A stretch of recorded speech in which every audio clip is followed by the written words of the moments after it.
Այն ժամանակ ազգային անվտանգության ղեկավարն էի, երբ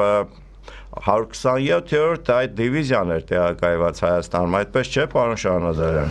Այո, այդպես է։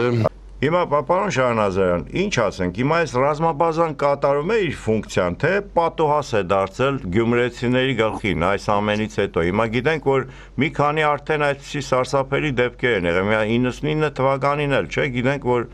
երկու զինծառայող մտել են կալաշնիկովներով, մտել են շուկա եւ սկսել են կրակել եւ երկու մարդ սպանվել է 12 տարի առաջ դեռահասները որ պայթեցին ականների վրա։ Այո, 2003 թվականին էլ ինչ որ նման մի դեպք է եղել, էլի կապված ռազմաբազայի հետ, որի արդյունքում էլի սպանվածներ են եղել քաղաքացիական բնակչությունից։ Ես բազմիցս տարիներ շարունակ մամուլով արտահայտվել եմ, որ միամտություն կամ ներողություն կոպիտ խոսքը օգտագործելու համար հիմարություն է ասել, որ ռուսական ռազմակայանը Հայաստանին պաշտպանում է Թուրքիայից։ Ռուսաստանի ռազմակայանը լուծում է միայն եւ միայն Ռուսաստանի շահերի հետ կապված հարցեր, ուրիշ ոչինչ։ Գիտեք, դա շատ տարածված է, որ Թուրքիայից է մեզ պաշտպանում, ուզում եմ ես ձեզ հիշեցնել։ Արցախյան պատերազմի ժամանակ Թուրքիայի ղեկավարությունը թե քաղաքական, թե զինվորական մի քանի անգամ քննարկել է այն հարցը, որպեսզի թուրքական զորքերը ուղղակիորեն մասնակցեն տեղ ունեցող ռազմական գործողություններին։ Եվ Ռուսաստանը չէ որ դրանց կանգնեցրել է։ Ես կարող եմ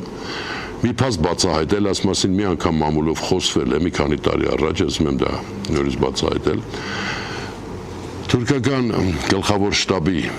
պետի տեղակալը իսկ այն ժամանակ գիտեք ներկայիս Թուրքիան չէր, այն ժամանակ զինվորականությունը նախորդ սահմանադրությամբ Թուրքիայի ըստ էության որոշիչ մարմին էր։ Հեռախոսային զրույց է ունեցել ամերիկյան մի բարձրաստիճան պաշտոնյայի հետ եւ պարզ ասել է, որ եթե մենք խառնվենք ռազմական առումով, ինչ տեղի կունենա, բարձրաստիճան պաշտոնյան ազգանունը չեմ ուզում տամ, նրան պատասխանել է, որ այդ դեպքում դուք գործ կունենաք Ռուսաստանի հետ։ Գլխավոր շտաբի պետի տեղակալը, թուրք այդ գեներալն ասել է, եթե ռուսների հետ մենք մեր հարցերը լուծենք, պատասխանը եղել է այսպիսին. այդ դեպքում դուք գործ կունենաք մեր հետ։ Սա պատմական փաստ է, ընդ որում որ այդ զսպման գործոնը կատարել է հիմնականում Միացյալ Նահանգները։ Այս ռազմաբազան այսօր համար 1 սպառնալիքն է Հայաստանի պետականությանը եւ տարածաշրջանի կայունությանը։